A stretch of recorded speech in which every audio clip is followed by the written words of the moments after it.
bite se? Sawa. Uri ni iwanyu? Turi kwifotoreza. Menya ufite umunaniro. Ariko ubugabo bw'imbwa bugenda bitabureba nk'ibyo byakureba. Kuya ubunge ntabwo ndi imbwa bunga nizigenda mu mashyamba. Kumbona aho uturutse kabisa ndabona ari mu gipangu cyiza. Menya ufite amafaranga. Aho naturuka mu gipangu cyiza se ubukene n'ubundi ni hose.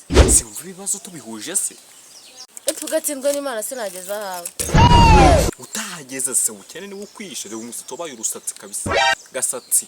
Ngavuga ikikugenza ugabanya ubugamba. Ntushomye nkanjye. Sinubwo ko nageza hawe. Se hahe kungiye nadushomye atari cyane. N'imyambaro yawe n'ibyo byose biragaragaza ubushomeri. Undi kankwereka tuve muraye. Tuno twakomeje gucyucyura n'ubugambo bwabaye ubugambo nk'ubwihene. Jesus. Undi hano arahanze arakabizinesi ko kwigira umuntu. Umwana wa wagato. Ubwo tabakura n'amafaranga. Abungu basigaye banasuzugura. Ngendane nawe ngo ndi umwana wawe.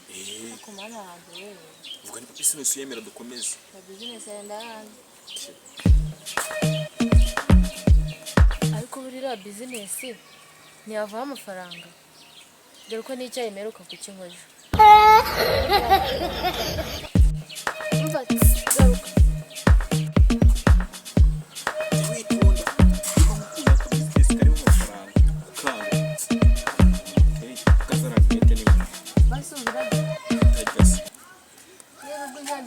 Ngendesha ku busa sinyabona turaserera wapi kabisa nawe umugendesha ku busa mubizi se amafaranga ari ngageneza n'ijinete myiza bafite sara yawe ikibazo nuko batayaduha barayaduha ijana ku ijana. Okay nahi nigera yuzane inkoni nabi nete nibazi zirahari kumva se zabo ya business arayipanze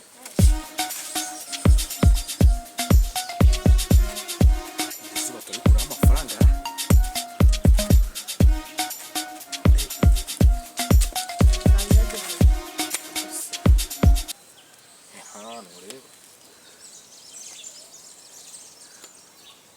zigaragara barambona kambanze ngurebe amaso manini yawe ari kugaragara nayo imisi saa yanjye reka tugende kibazo nuko aratwimisha amafaranga wapi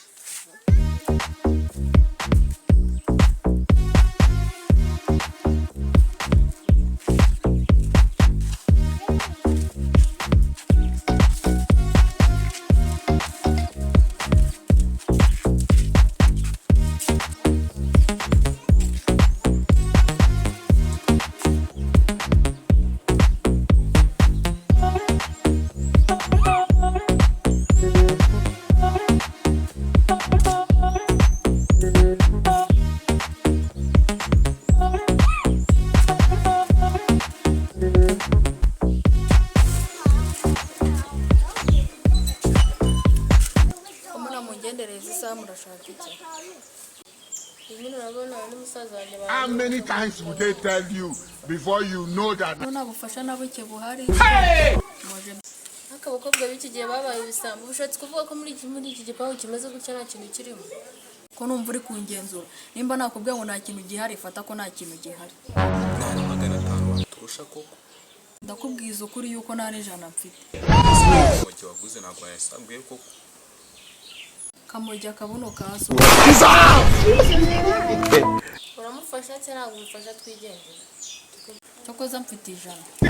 Yewe ijana koko baswarebye desi. Nyakure kwa sosi. Nimba ari ijana ufite. Okay nimba nayo muyanze. Hey Jesus Christ.